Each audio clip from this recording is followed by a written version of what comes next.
Əziz sürücülər, durmanın qadağan edildiyi ərazidə dayanmaq qadağan deyil. Buna görə kimsə sizə cərimə yaza bilməz. Bu nişanın təsir sayəsində sən sərnişinə mindirə bilərsən, sərnişinə düşürə bilərsən, yük yığıb boşalda da bilərsən. Digər məqsədlər qadağandır. Yəni durmalar qadağandır. Sənin səhv etdiyin bu nişandır. Bax, bu nişanda nə sərnişin mindirmək, nə sərnişin düşürtmək, nə yük yığmaq, nə yük boşaltmaq heç bir nəqliyyat vasitəsinə icazəli deyil. Olmaz. Nə avtobus, nə minik avtomobili, nə yük, heç əlillər belə bu nişanın təsir sayəsində dayana dura bilməz. Bəs avtomobilimizi harada dayandıraq, harada durduraq? Əgər dayanma durmanın qadağan edilmədiyi yersə, avtomobili yolun çiynində, yaxud səki varsa bu qaydada səkinin qırağında paralel vəziyyətdə bir zərgidə dayandırıb durdura bilərik. Buna görə bizə kimsə cərimə yaza bilməz.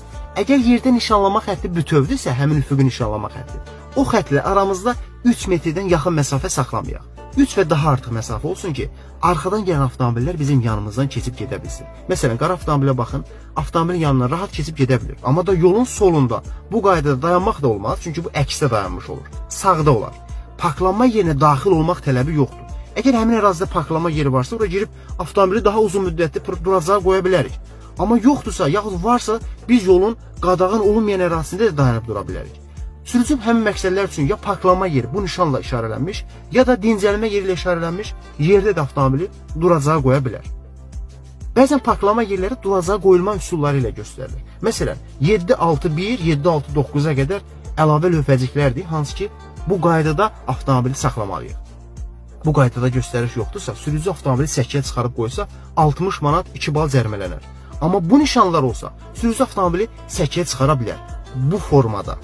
Əgər səkiyə təmas varsa, məsələn, əgər bu qaydada səkiyə təmas olsa belə, yadda saxlayın ki, kütləsindən asılı olmayaraq yük avtomobilləri və avtobusları səkidə saxlamağı qadağandır, olmaz. Səkidə saxlaya bilər minik avtomobilləri, motosikletlər, mopedlər, kiçik elektrik nəqliyyat vasitələri.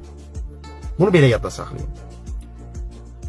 Və ikinci məsələ, durmaq qadağan edilən ərazidə dayanmaq olar. Yəni adam mindirib düşürə bilərsən, yük yığı boşalda bilərsən. Bu manevrlər qadağan deyil. Digər məqsədlər olmaz. Məsələn, kimsə gözləmək, söhbət etmək, avtomobildə oturub yatmaq və s.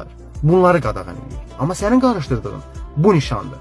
Dayanmaq qadağan edilən yerdə heç bir şey olmaz. Heç əlillər belə burada dayana bilməz. Nə yük yığmaq, nə yük boşaltmaq, heç bir manevr, yəni heç bir hərəkətsiz vəziyyətə gəlmələr üçün məqsəd qadağandır. Bunlara icazə verilmir. Bəs bu qadağan olunan bu ərazilər, dayanmaq, durmaq haralara qədər qüvvədədir? Ya harda nişan əhəmiyyətini itirir? Əgər nişan qarşıda bir yol ayrıcı varsa, yol ayrıcına qədər qüvvədədir. Yəni nişan qoyulan yerdən